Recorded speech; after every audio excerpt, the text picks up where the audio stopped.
Welcome to High Heel Talk, where we deliver high heel talk topics in unfiltered, unscripted, and very friendly and sometimes unpredictable manner. This program is proudly brought to you by MCG Flooring. Elevating homes one floor at a time. MCG Flooring, where family and quality meet. Welcome today my power panel, and we start with Donna Stambulic. Welcome back, Donna. Please introduce yourself. Hi, Barbara. So I'm Donna Stambulic. I'm a clinical psychologist. I'm the founder and owner of North Perth Psychology Centre and the Recode Me Drug and Alcohol Addictions Program, media commentator, and most importantly, mother of two. Karen, thank you. Hello, Barbara. Hello, everyone. I am Karen Weaver. I am a publisher, author, life philosopher, done a few TEDx talks, and I am a proud mother of 6. Say it loud again. 6. 6! Tracy. Hello, Barbara. Thank you for having me. I'm Tracy Fryer, the founder of Design Studio Perth, and I'm also the host of The Real Bizarre Chronicles, and I'm a fur mom to two chihuahuas. So that's me. Lovely. Hello, darling. Hello, darling. I had to So do that. welcome. I'm Vanessa Verschaw. I'm an organisational psychologist.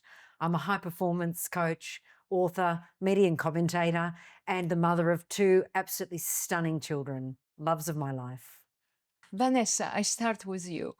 You have written a book called Sisterhood Paradox lately. Yes. You also previously wrote a beach fight. We had lovely one-on-one on Hello Darling.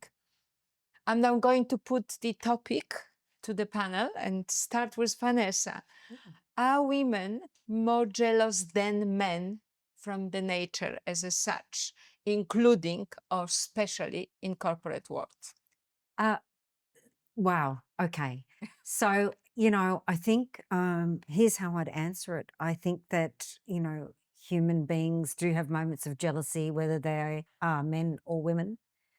What I would say is that in the corporate landscape where there are very few women at the top, it breeds a scarcity environment. And as we are human animals, it does trigger those animalistic behaviours to want to fight for that place. Organisations are set up to pit women against one another, unfortunately. Wow. And so it doesn't bring out the best in some. But I wouldn't say that, one gender is inherently more jealous than the other. I would say it depends on the environment and what our experience is in that environment. But unfortunately, it is inevitable in current workplace dynamics for women not to have moments where that Okay. is in fact the case, because there are not enough of us representing at the top. Tracy.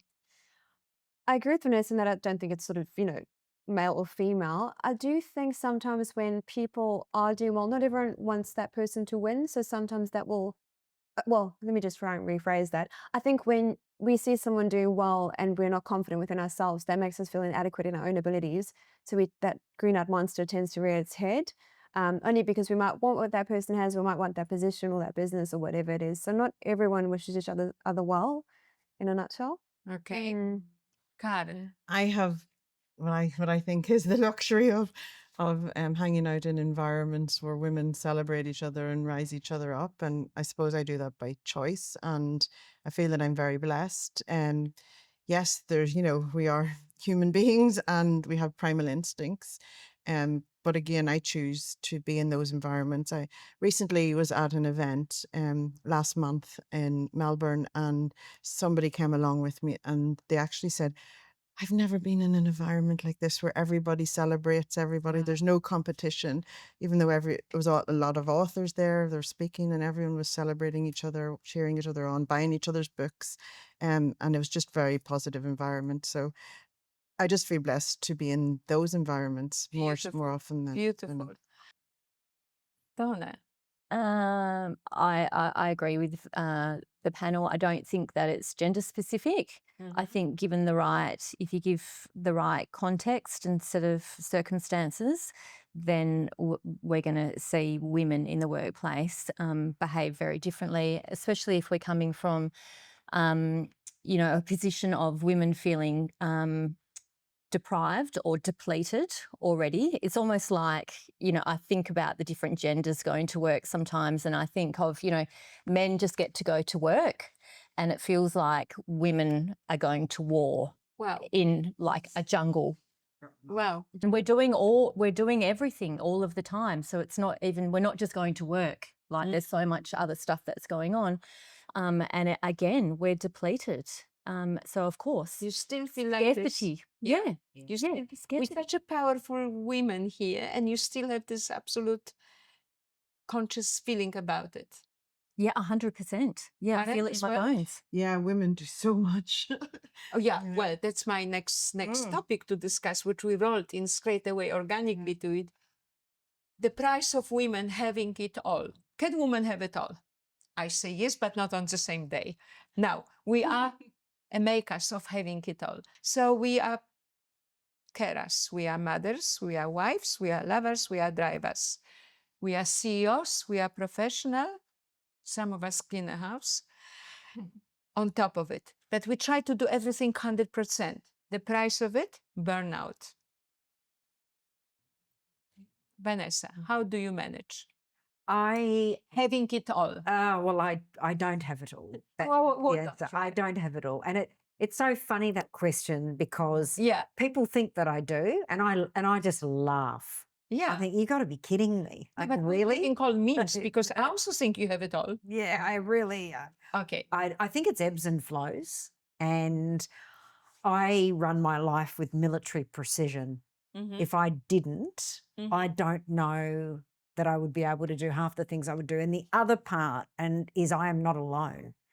So without my village around me, Yeah. there is no way on this earth that I would be able to even attempt, get through half the things that I do. I have a full support network. My mother lives on my street. Yes. What I would do without her, I do not know, because she's just there for me 100% of the time. But what does having it all mean? Because now when you said it, I still believe you have it all. You've got your profession, you've got your beautiful family, you have your army that supports you to make it happen. Hey, what's missing?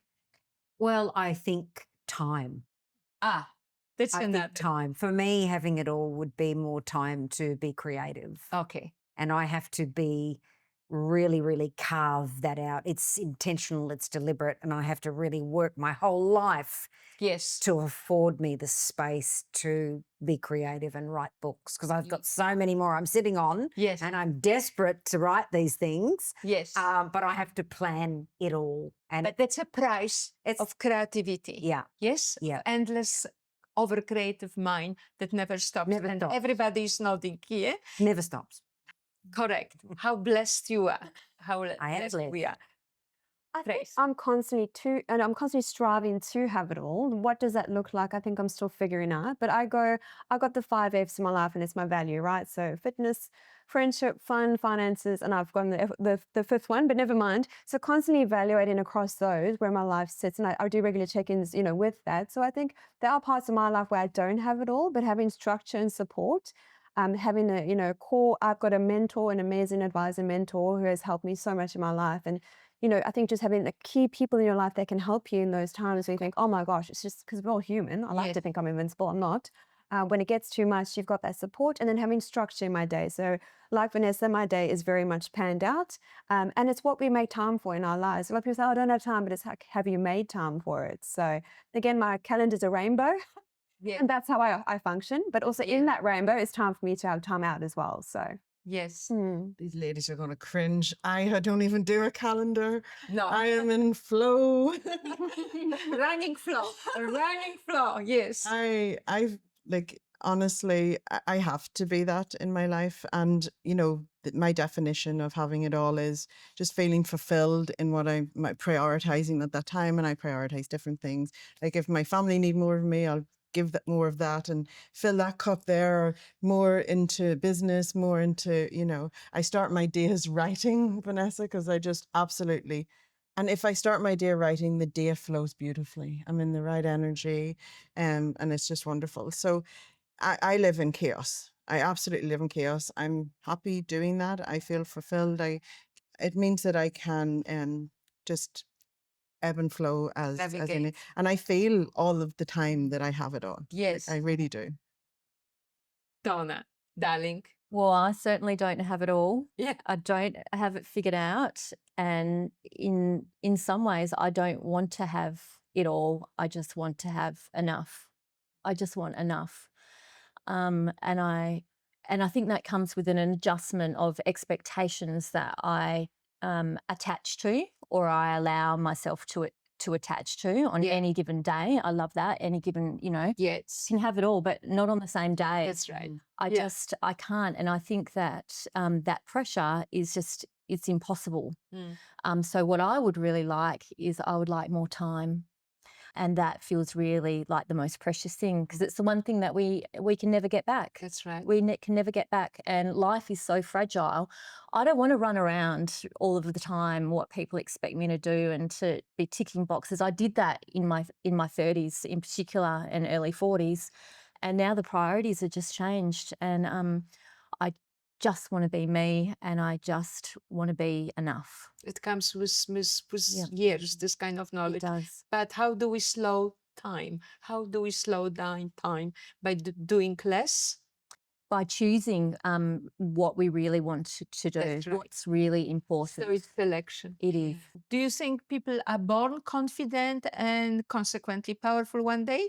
Or do you have to, majority people has to learn how to be confident, especially the young generation? I think you have to learn, and I think through sometimes hardship, you learn it.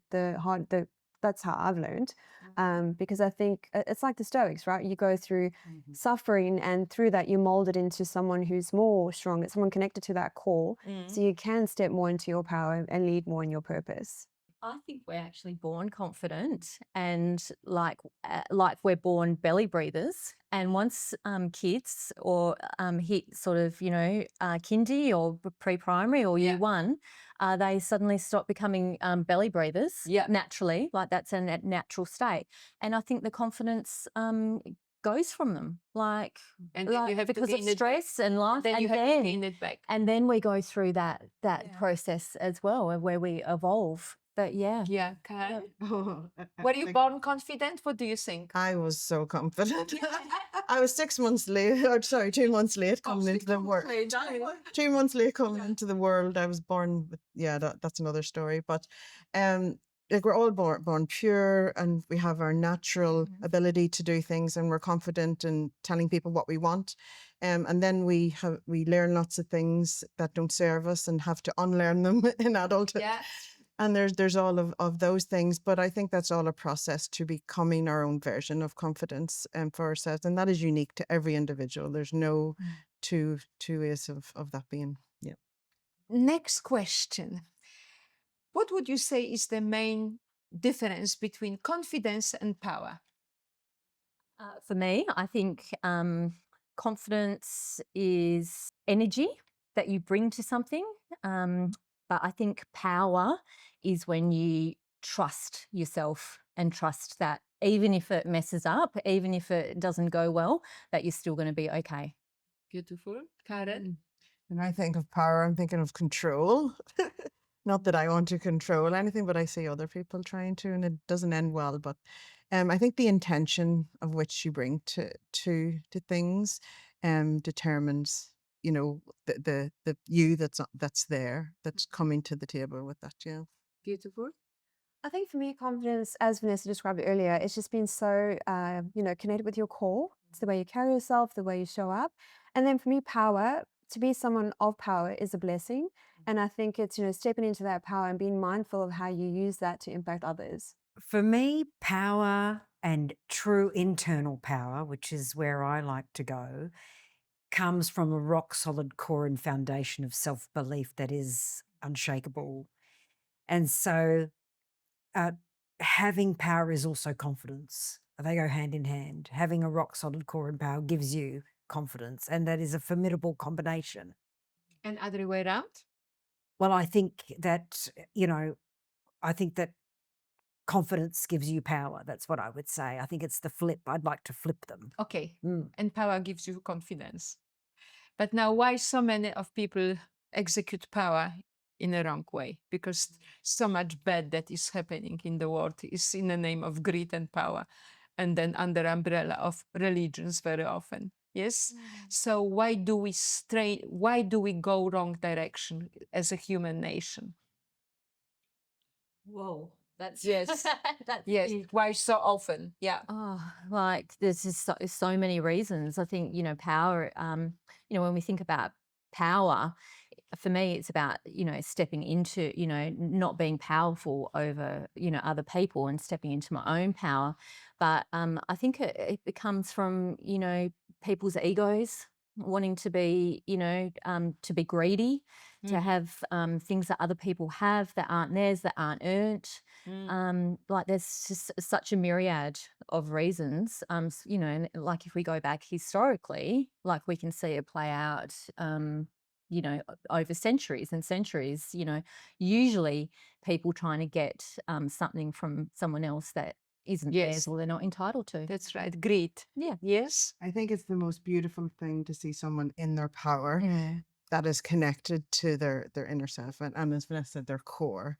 But it's so ugly to see someone in power who is not connected to that source within themselves because they're so outward, and there's control there, and that stems from fear. We talked about that earlier, and and that isn't a nice thing to witness or experience. And Yeah. that's why we need more people standing in their authentic power, knowing who they are, and shining that light in the world. We need that shining brighter because you know sometimes, like, the wrong type of power is loud, whereas the right type of power is more gentle, and we need to listen to those whispers rather than the Absolutely. noise. Yeah, I think it boils down to ego and that human want and sometimes greed. Also, I think it's not just so simple as black and white. There might be different things that that person has to deal with, like in a business owner. It's not just linear. There's all these different things you have to constantly be on the go about. So I think that can sometimes bring out the worst in someone without them realizing. For me, with power comes great responsibility. Absolutely. And you have to, when you have that kind of power, and in the work that I do, it's about working with my leaders to say, okay, you've got what you wanted, you're in the role that you want. Now, what are you going to do with it? What are you going to do with it? And how are you going to serve to a calling that is more than yourself? Because Yes. that is what the world needs from you now. Yes. And that's why empowering people should be only, obviously, it is supposed to be positive action, correct? Because you use your confidence and your knowledge how to turn it into power to empower others, to show them the avenues. When I was researching for our, obviously, today's high heel talk, I actually came to very brief description, and I think it's so right. Confidence and power, they are fundamentally different. Confidence is how you perceive your ability.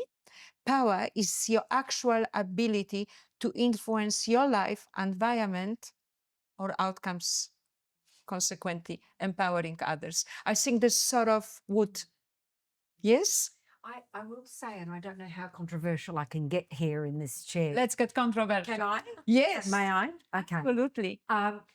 I react to the word empowerment. And Okay. if I might explain myself, Mm-hmm. when I hear the word empowerment, I feel like it is an egocentric description, because it's not who has the right or who can even empower someone else. That's for God, isn't it? If God exists. What I love is the idea of leaders or other people emboldening others, helping others to take charge of their life, versus empowerment, which suggests that we are an oracle to deliver empowerment. So I think it's very subtle, but it's got a different weight to it that I think we need to be mindful of. That's just me. So I think when we give someone tools or strategies to be able to take their power back or step into their power, like I think that is empowering That's people. what I It is think as well. empowerment, but Yeah. and by in doing that, like you can't have a powerful person unless you actually have a regulated person. That's So right. it sounds like a lot of the work that you were talking about before, and that you were as well, Yeah. is about actually helping that person regulate to make sense of actually, what the right thing to do is, or how you're going to use that power, and then being able to, play that out or execute it in a Absolutely. more meaningful way. Karen?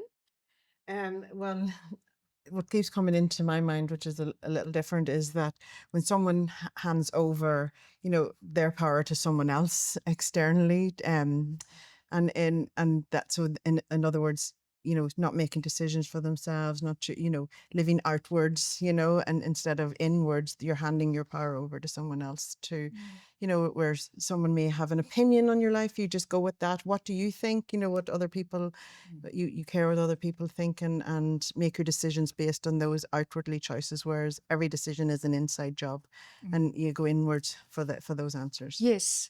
And Tracy, what do you think? I think each of us, in all the roles that we, in our businesses, that we, the way we work with our clients, is that we're a bridge to help someone step into that destiny. Like, is that empowerment? Sure, probably, but it's a bridge to help someone reach their full potential and to, walk towards where they're meant to be going. Correct. Marrying vows, which I don't have exact quote. I tell you something amazing. The initial vows were written in 15th century. My question is, in marriage vows, do we promise things we sometimes cannot control? Because I have no issue, I'll be there with you for health and sick, poor and rich. I will love you forever. Can you promise somebody to love them forever? Do you think we have control about it? Or are the marriage vows like anything that was written in 15th century might be a little bit out of time? Very quick, on a good, funny note. Well, I've got to. My husband promised me that he would stay trim, taut, terrific, and ripped, Okay. no matter how old he got, and that Yes. that hasn't happened. We're going no. Yes. So I'm still trying to hold him to that one. But look, I think we evolve and we change, and we have to commit to doing our very best. Because I would hate to think that we remain stagnant as human beings. Yes. So I tend to revisit those vows every year and we talk about them, particularly the fitness one that I Yes. mentioned. And he commits. I'm still waiting. So we'll see.